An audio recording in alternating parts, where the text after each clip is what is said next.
परम विदुषी लेखिका स्वस्ति धाम प्रणेता गणिनी आर्यिका भारत गौरव श्री स्वस्ति भूषण माता जी का 27वां पावन वर्षा योग अतिशय क्षेत्र बाड़ा पदमपुरा राजस्थान में होने जा रहा है।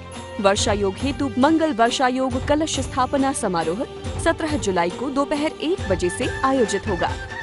इस पुण्य अवसर पर आपके पास है वर्षा योग कलश प्राप्त करने का अनुपम अवसर। गुरु कृपा कलश 5,11,000 एवं सिद्धि कलश 1,11,000। अपनों के सुख शांति समृद्धि हेतु कलश अवश्य आरक्षित कराएं। अधिक जानकारी एवं कलश बुकिंग हेतु दिए गए नंबरों पर संपर्क करें।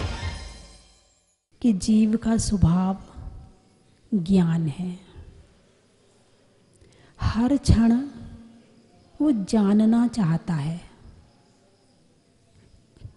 कुछ ना कुछ जानना, कुछ ना कुछ सोचना, कुछ ना कुछ विचार करना, कुछ ना कुछ चलते रहना,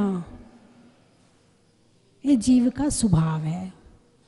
मन है तो शब्द रूप चलेगा, मन नहीं है तो भाव रूप चलेगा, लेकिन चलता रहेगा। निश्चित है कि ज्ञान अपना कार्य प्रति क्षण करता है। दो तरह का उपयोग बताया है, ज्ञानोपयोग और दर्शनोपयोग। कभी दर्शनोपयोग में जाता है, कभी ज्ञानोपयोग में जाता है। संसारी जीव के दोनों उपयोग एक साथ नहीं होते। या देखता है या जानता है। उसका समय बड़ा सूक्ष्म है। देखने और जानने के समय के बीच की स्थिति बहुत कम है, बहुत सूक्ष्म समय है। लेकिन जो हमारे सिद्ध भगवान हैं, वो जानना और देखना दोनों एक साथ होता है, उनका अलग अलग नहीं होता। जुगवम जम्हा केवली, जुगवम दोनों का एक साथ होता है। तो प्रति क्षण जानना जीव का क्या है, बोलिए ना, स्वभाव है, नेचर है। प्रति क्षण जानना, ये खाली नहीं बैठ सकता है। अब वैसे भी कहा जाता ना, चार गति, क्या कहते हैं, चार गति। अब आप जो गति शब्द है इसका अर्थ निकालो। गति शब्द का क्या अर्थ है? स्पीड, इंग्लिश में कहोगे स्पीड। गति धीमी रखिए, गति तेज करिए, मतलब चलने वाली बात है, बैठने वाली बात नहीं है। गति यानी चलना, चाहे धीरे चल रहा हो चाहे तेज चल रहा हो, चल रहा है। तो चार गति, क्या नाम दिया है? चार गति। गति का मतलब घूम रहे हैं। चलो मनुष्य गति में आ गए, 60 साल के लिए आए, 70 साल के लिए आए, क्या यहाँ आके आप स्थिर हो गए? क्या यहाँ आकर आप स्थिर हो गए? चलो अभी आप लोग बैठे हैं तो आप चल रहे कि नहीं चल रहे? इस समय आप बैठे हैं तो आप चल रहे कि नहीं चल रहे? नहीं चल रहे, आप तो अभी बैठे हुए हैं। लेकिन फिर भी नाम गति है, फिर भी नाम कर्म चल रहे हैं। तुम तो बैठे हो, शरीर तो बैठा है, कर्म तो प्रतिक्षण आ रहा और जा रहा है, उसकी गति तो प्रतिक्षण चल रही है। अब कर्म की गति प्रतिक्षण क्यों चल रही है? क्योंकि तुम्हारा मन चल रहा है, वचन चल रहा है, काया चल रही है। हाथ भी हिलते हैं, गर्दन भी हिलते हैं, पलक भी झपक रही है, दिमाग भी चल रहा है, सुनने में उपयोग भी लग रहा है। यानी भले ही थोड़ा शरीर बैठ गया है लेकिन कुछ तो चल ही रहा है।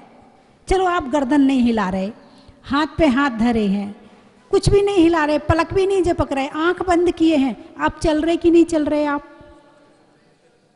सांस तो चल ही रही है, दिल धड़क रहा है। देखो पहुंचा दिया मैं जहां पहुंचाना चाहती थी, आप पहुंच गए वहां। पूरे शरीर में ब्लड घूम रहा कि नहीं है? दिल धड़क रहा है, जगह जगह की नसें फड़क रही हैं, ठीक है। और सबसे बड़ी बात, मन चल रहा है कि नहीं चल रहा है। जहाँ मन चल रहा है, वचन चल रहा है, काया चल रही है, वहाँ स्पीड है, और जहाँ स्पीड है वहाँ कर्म बंध है, और जहाँ कर्म बंध है वहाँ संसार है। अब मन चल रहा है, क्या कहते भाई, इसका मन बहुत चलता है। आपने किसी के मन को चलते हुए देखा क्या? किसी चिड़िया को उड़ते हुए देखा होगा, आदमी को चलते हुए देखा होगा, किसी के मन को चलते हुए देखा आपने? अरे बोलिए ना, नहीं देखा ना। लेकिन आदमी जो चल रहा है, क्या वो बिना मन का चल सकता है? अभी बीच में कोई शंका आ जाए, किसी का फोन आ जाए, किसी की बात दिमाग में आ जाए, प्रवचन छोड़ के बीच में उठ के चला जाएगा, मन चल गया। कौन चल गया? मन चला तो आदमी चला, मन नहीं चलता तो आदमी नहीं चलता। लेकिन ऐसा भी नहीं है। अब 2 इंद्री, 3 इंद्री, 4 इंद्री जीवों का मन नहीं होता तो क्या वो चलते नहीं है? चींटी चलती नहीं है, मच्छर उड़ता नहीं है, भंवरा उड़ता नहीं है, उड़ते हैं। क्यों? गति। इसमें क्या काम आएगा? गति, प्रति क्षण चलना। तो बात चल रही है कि ज्ञान जीव का स्वभाव है। ज्ञान और दर्शन, देखना और जानना, जानने की प्रक्रिया प्रतिक्षण चल रही है। लेकिन क्या जान रहे हो, महत्व इस बात का है। आपने संसार को कितना जाना, आपने दुकान को कितना जाना, आपने कपड़ों को कितना जाना, आप ज्वेलरी के कितने स्पेशलिस्ट हैं, आप मकान के कितने स्पेशलिस्ट हैं, आप कितनी क्या क्या चीज़ों के स्पेशलिस्ट हैं। किससे जाना? ज्ञान से। किससे जाना? ज्ञान से।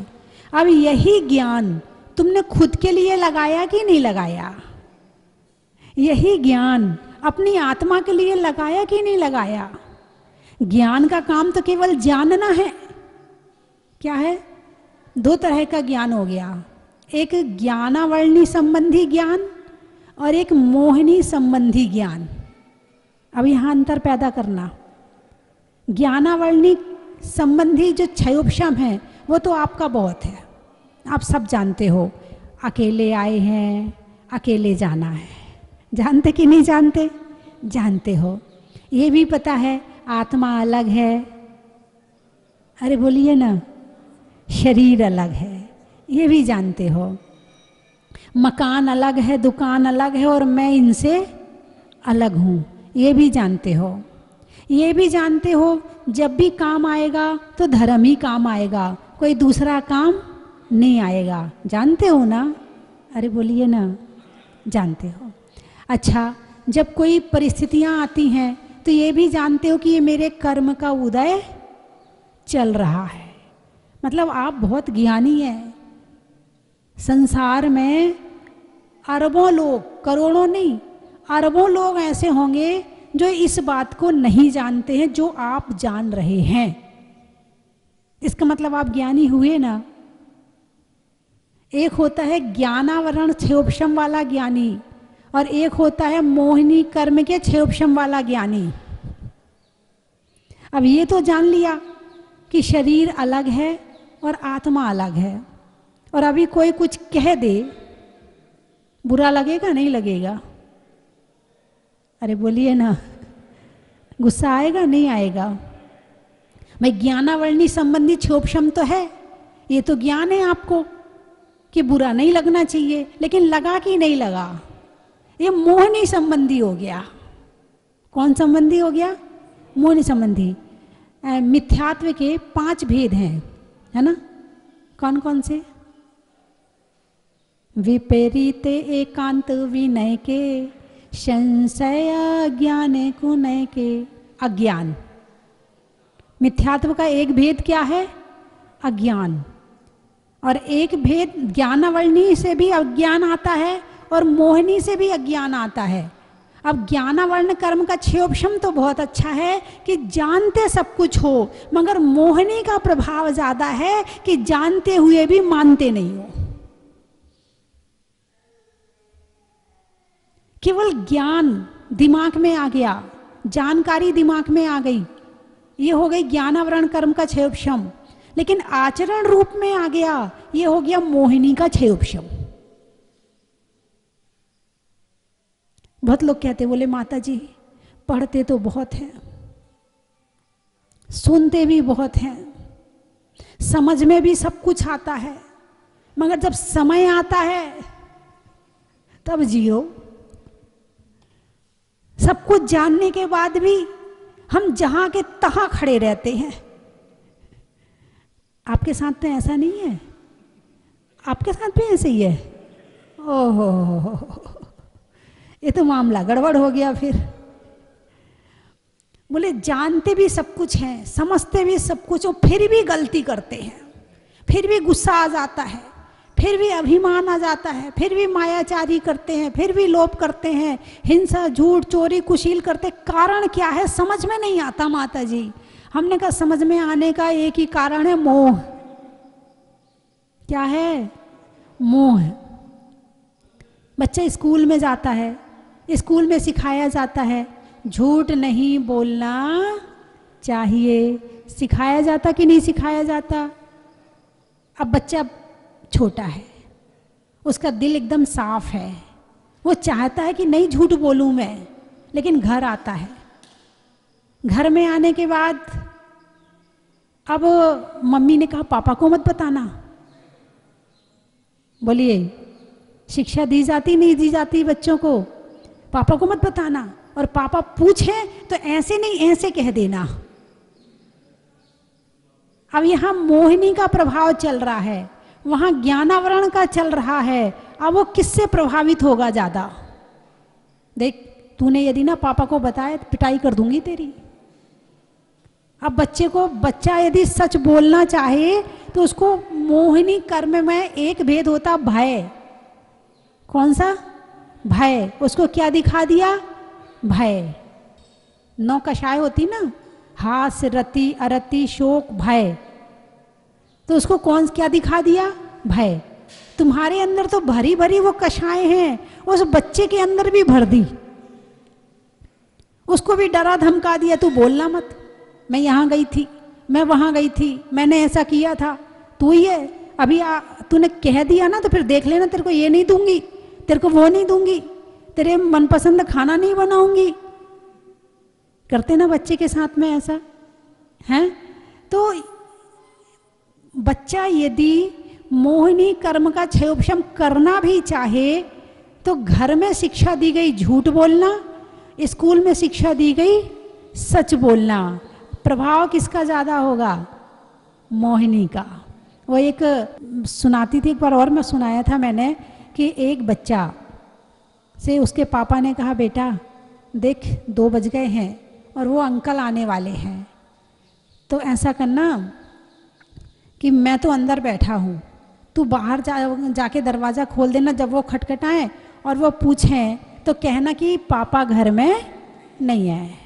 समय हो गया, दरवाज़ा खटखटाया, बच्चा वहाँ पहुँचा, दरवाज़ा खोला, अंकल ने पूछा बेटा पापा कहाँ हैं? बोले पापा घर में नहीं है।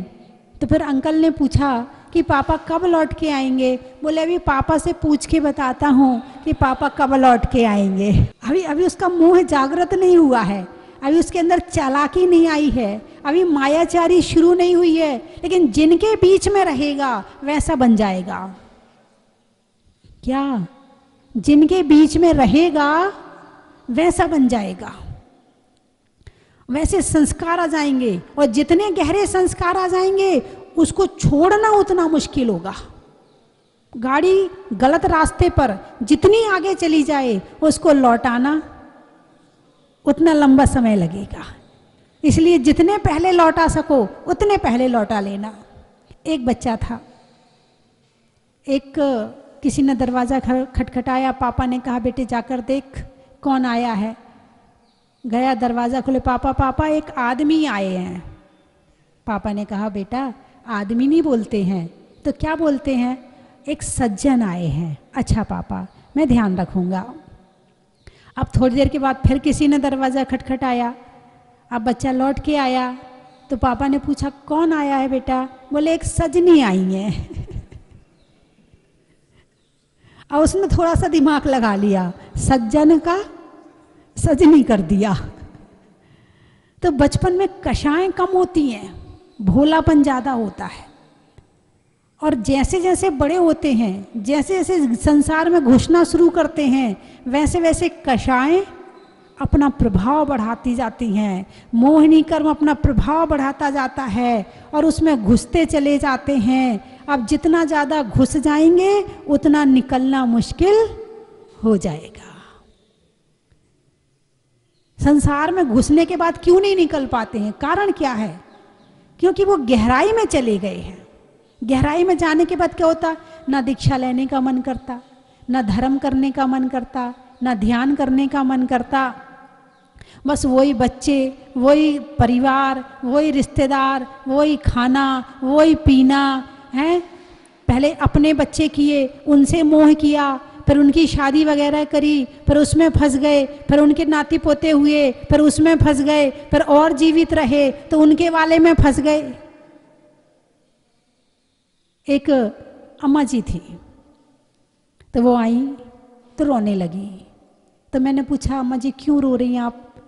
बोले मेरी जो लड़की है ना, पहले तो लड़की, बोले मेरी लड़की को ना उसका पति बहुत उस पर गुस्सा करता है, बहुत क्रोध करता है, बहुत परेशान करता है। मैंने कही शादी के कितने साल हो गए? बोले 25 साल हो गए। कितने साल हो गए? बिल्कुल सच्ची घटना बता रही हूँ। बोले 25 साल हो गए। मैंने कहा 25 साल निकल गए, 10, 15, 20 साल और सही, कोई बात नहीं है, चलो कोई बात नहीं, समझा दिया, चली गई। फिर 4-5 महीने के बाद में फिर आई वो। तो भाई आप क्यों रो रही हो? बोले मेरी जो लड़की की लड़की है ना, उसकी सास उसे बहुत परेशान करती है। वो सुबह 8 बजे सो के उठती है तो उसको बहुत डांटती है। अब बच्ची है ना, कोई बात नहीं है, उठ जाती है 8 बजे, कोई बात नहीं, बच्ची तो है। कितने साल की है? बोले वो 24 साल की है। क्या कह रही है? 24 साल की है। यहाँ भगवान महावीर ने 8 वर्ष में दीक्षा लेने की अनुमति दे दी और वो बच्ची को 24 साल में क्या कह रही है? अभी बच्ची है। जबकि वो तो दीक्षा लेने के काबिल है, दीक्षा ले सकती है, साधना कर सकती है, तपस्या कर सकती है, और उसको क्या कह रही है? बच्ची है। आजकल की माताएं अपने बच्चों को धर्म कराने की बजाय उन्हें बिगाड़ती और है। बेटा तू रहने दे, ससुराल जाके तुझे खाना तो बनाना ही है, तू रहने दे, मैं बना लूँगी, तू रहने दे। अब वो ससुराल जाएगी तो तुम्हारे नाम से रोएगी जब वहाँ बनाना नहीं आएगा तो, कि मेरी माँ ने कुछ सिखाया नहीं, मेरी माँ ने कुछ बताया ही नहीं, कुछ करने नहीं दिया, न झाड़ू लगवाती है, न पोंछा लगवाती है। कोई बात नहीं बेटा तू पढ़ाई कर। और पढ़ाई में सारा डब्बा हो जाता है। पढ़ाई के साथ साथ उसे सारी शिक्षाएं देनी चाहिए और सर्वप्रथम धर्म की शिक्षा देनी चाहिए। तो अब वो अम्मा जी रोने लगी। अब रोने लगी तो मैंने कहा क्या हुआ? बोले उसकी सास ना उसको बहुत परेशान करती है। तो मैंने कहा अब क्या करोगी? मैंने तो सोच लिया है कि उसको अलग कर दूंगी घर से। ये शिक्षा नहीं दी कि सास की बात मानना, ये शिक्षा नहीं दी कि सुबह जल्दी उठना, ये शिक्षा नहीं दी कि घर का काम अच्छे से करना। क्या कह रही है? ये कौन सी नानी है समझ लो। वो ये कौन सी नानी हुई, अच्छी वाली या बुरी वाली? अभी आप समझो, है ना। अब उसके बाद में 1-1.5 साल मैं उस शहर में काफ़ी 1-2 साल तक रही। अब कुछ दिन के बाद फिर वो आई, 8-10 महीने के बाद में फिर रोने लगी। मैंने कहा अब क्या हुआ? बोले जो मेरी आपके यहाँ देवती बोलते, क्या बोलते हैं, लड़की को जो भी बोलते हो, हाँ। तो फिर आई, बोले उसके यहाँ ना मेरी पोती को या नातिन को या किसी को, बोले उसको लड़की हुई है और उसके बाल में ना छेद है। अब मैं उसके लिए रो रही हूँ। पहले किसके लिए रोई? लड़की के लिए। फिर उसके बाद किसके लिए रोई? फिर उसके बाद किसके लिए रोई? और जिंदा रही तो उसकी लड़की के लिए भी रोएगी। हैं? खुद के लिए नहीं रोई। खुद का कोई कष्ट नहीं है, खुद की कोई इच्छा नहीं है। मोह दूसरे में भ्रमित होता है, दूसरे में जाता है, खुद में नहीं रहता है। मोह दूसरे में जाता है और उसके सुख दुख को अपना सुख दुख समझता है, और उसके सुख दुख को अपना सुख दुख समझ के पर रोता भी है, चिंता भी करता है, टेंशन भी करता है, कर्म बंद भी करता है, आर्थ ध्यान भी करता है, रौद्र ध्यान भी करता है और दुर्गति में चला जाता है। बात समझ में आई कि नहीं आई? है? तो ये सब किससे हुआ?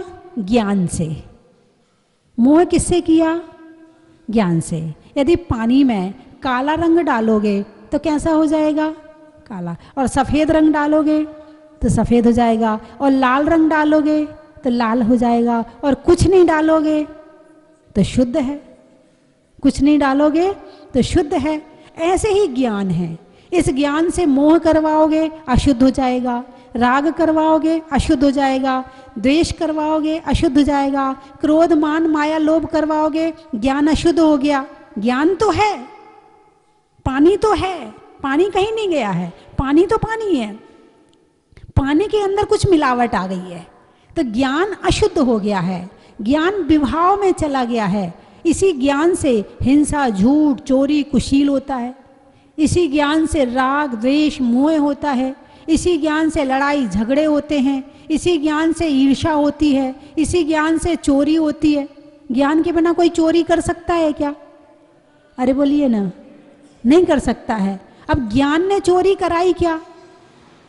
नहीं कराई। किसने करवाई चोरी? मोह ने करवाई।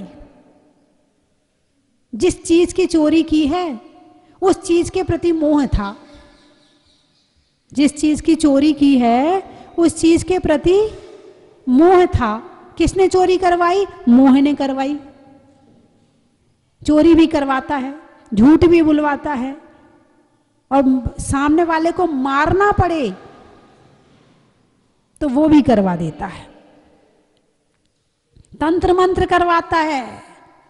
क्या ये तंत्र मंत्र कौन करवाता है? सामने वाले के टोने टोटके कर दो, उसकी दुकान ना चले, उसके बहू के बच्चा ना हो, उसका ये ना हो, उसके घर में कलेश हो जाए, उसके घर में लड़ाई झगड़े हो जाएं, वो शांति से ना रहे, उसके घर में ये रखवा दो, उसके घर में वो रखवा दो, उसके घर में वो फिकवा दो, उसके घर में वो फिकवा दो। किसने करवाया? मोह ने करवाया है। क्योंकि मोह ईर्ष्या भी करवाता है, मोह द्वेष भी करवाता है। इसका परिणाम जानते हो? अभी तो करवा दिया है, अभी तो याद ही नहीं आ रही कि हम गलत कर रहे हैं। क्या गलत को गलत याद आ जाए ये भी बहुत बड़ी बात है। हम गलती कर रहे हैं ये पता चल जाए कि हम गलती कर रहे हैं, ये बहुत बड़ी जागृति है। बहुत बड़ी जागृति है कि गलती पता चल जाए। एक बहन जी आई थी तो उन्होंने बताया, बोले माता जी मुझे अपनी सास पे बहुत गुस्सा आता है, मैं बहुत रोकने का प्रयास करती हूँ, कई बार तो रुक जाता है और कई बार आ जाता है। मैं समझती हूँ कि मुझे सास पर गुस्सा नहीं करना चाहिए। अब जब उसे पता चल गया है कि नहीं करना चाहिए, ये मैं गलत कर रही हूँ, कभी ना कभी रुक जाएगा। लेकिन जैसे ये ही नहीं पता कि मैं गुस्सा करे जा रही, उसको दुनिया में कोई भी सुधार नहीं सकता है। पहली बात। दूसरी बात, एक तो गुस्सा कर रही है, ठीक है, और दूसरी बात अच्छा मान रही है। वो ऐसा करती है ना, इसलिए करती हूँ गुस्सा, मैं ऐसे थोड़ी करती हूँ। उसको कोई समझाए, उसको समझाओ जाके वो गलती करती, मैं इसलिए गुस्सा करती हूँ। बात समझ में आई कि नहीं आई? गलती को गलती नहीं मानना ये बहुत बड़ा अपराध है। गलती को गलती नहीं मानना ये अपराध है। अच्छा, गलती और अपराध में क्या अंतर है? देखो, एक बार गलती हुई, भूल से हुई, पता नहीं था, हो गई, इसको कहते हैं गलती। ठीक है, लेकिन गलती को फिर दोबारा करी, पता है कि गलती है, फिर भी करी, फिर भी करी, फिर भी करी, करते चले गए, करते चले गए, यह है अपराध। गलती की सजा हो सकती है, अपराध का तो बढ़िया वाला दंड होता है, और कोई ना देना तो कर्म देता है उसकी सजा, उसका दंड। अच्छा, क्रोध करना गलती है कि नहीं है? बोलिए, क्रोध करना गलती है कि नहीं? तो एक बार पता चल गया कि क्रोध करना गलती है, अब उसके बाद में दोबारा किया कि नहीं किया? तो आप अपराधी हुए कि नहीं हुए? अपराधी हुए कि नहीं हुए? अब अपराधी हुए, किसके अपराधी हो? भगवान के, गुरु के, शास्त्र के, किसके अपराधी बने तुम? खुद के। इसकी सजा तुम्हें कौन देगा?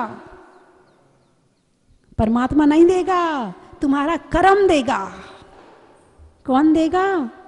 तुम्हारा कर्म देगा। कोई दे ना दे सजा। यदि किसी ने किसी की हत्या करी, हो सकता है कि किसी ने देखा ना हो, भाग गया, पकड़ में नहीं आया, न्यायालय में नहीं जा पाया, सजा नहीं मिल पाई, हो सकता है, लेकिन कर्म तो सजा देगा। आज नहीं तो आने वाले समय में उस जीव को, उस जीव के हाथ से 10 बार मरना पड़ेगा। जिसको तुमने एक बार मारा है, उसके हाथ से 10 बार मरना पड़ेगा।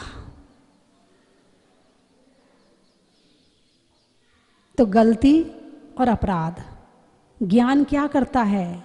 यदि सच्चा ज्ञान है तो गलती को गलती मानकर छोड़ देता है, और ज्ञान पर यदि मोह का आवरण आ गया है तो गलती को गलती भी नहीं मानता है।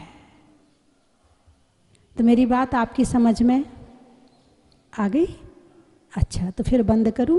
राग ही मोह है, तो जैसे जैसे राग कम होगा वैसे वैसे कषाय कम होंगी, और जैसे जैसे कषाय कम होंगी वैसे वैसे हमारा ज्ञान शुद्ध हो जाएगा। घी कौन सा पसंद है, शुद्ध या अशुद्ध? कौन सा घी पसंद है? शुद्ध। दूध कौन सा पसंद है?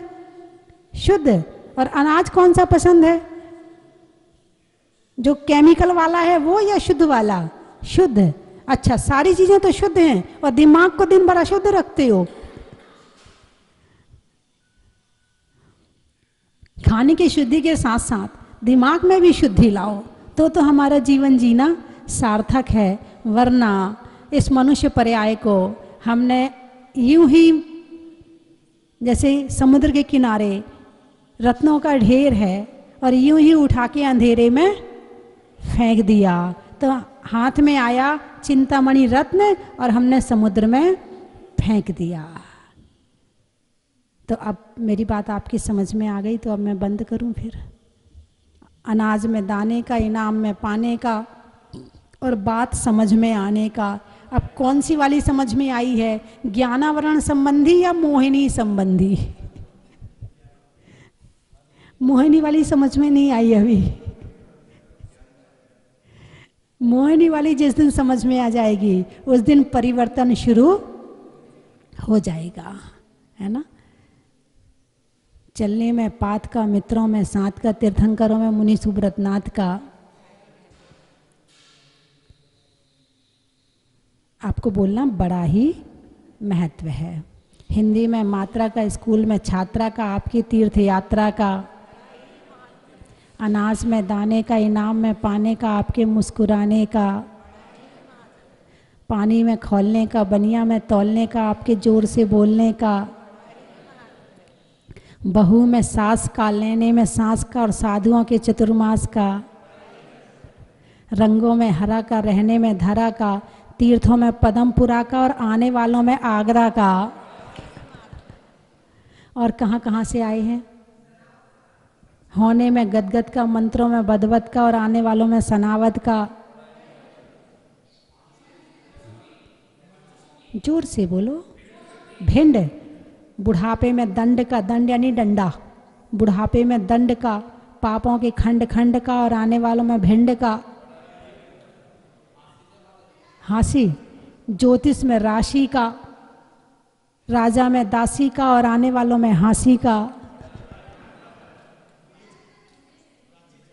मुंबई, धूबड़ी, अच्छा। भोजन में बड़ी का, पहनने में घड़ी का और आने वालों में धूबड़ी का। खेत में खाद का, खेत में खाद का, देने में दाद का और आने वालों में हैदराबाद का। दूध में मलाई का, हाथ में कलाई का और आने वालों में भिलाई का। बांसवाड़ा, पारसोला, चढ़ाने में गोला का, चढ़ाने में गोला का और निकलने में डोला का और आने वालों में पारसोला का।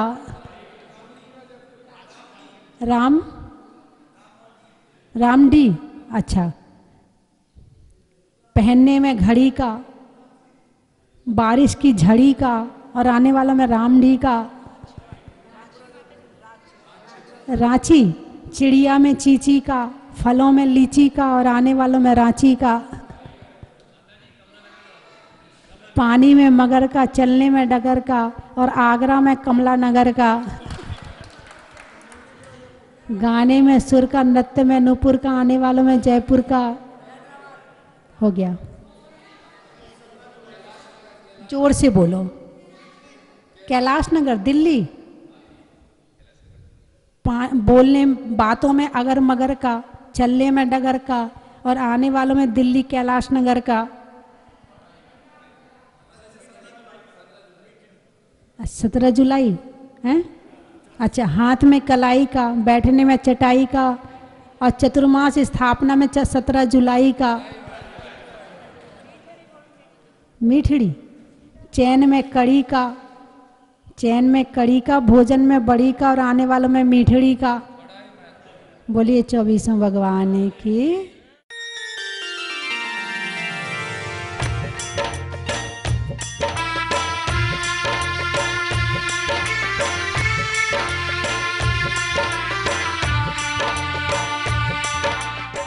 कंचन की थाल को सजाओ रे आज, रत्नों की थाल को भर लाओ रे आज।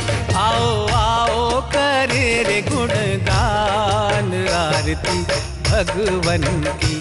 आओ आओ करे गुणगान आरती भगवन की।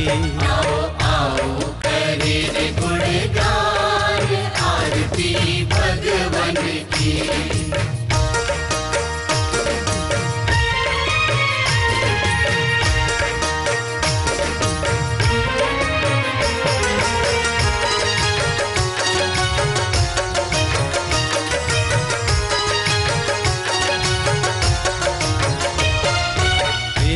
सुमित्र के राज दुलारे, माँ पद्मा जी के नैनों के तारे। पिता सुमित्र के राज दुलारे, माँ पद्मा जी के नैनों के तारे।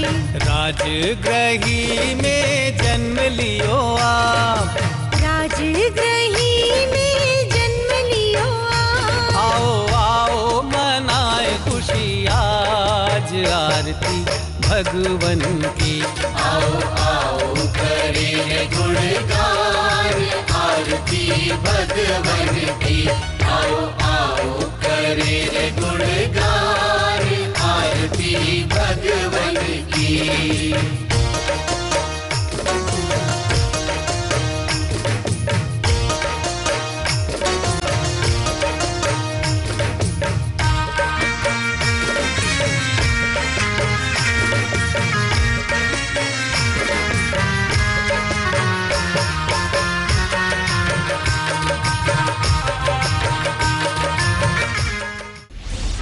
परम विदुषी लेखिका स्वस्ति धाम प्रणेता गणिनी आरिका भारत गौरव श्री स्वस्ति भूषण माता जी का 27वां पावन वर्षायोग अतिशय क्षेत्र बाड़ा पदमपुरा राजस्थान में होने जा रहा है।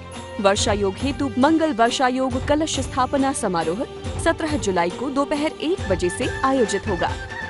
इस पुण्य अवसर पर आपके पास है वर्षा योग कलश प्राप्त करने का अनुपम अवसर। गुरु कृपा कलश 5,11,000 एवं सिद्धि कलश 1,11,000।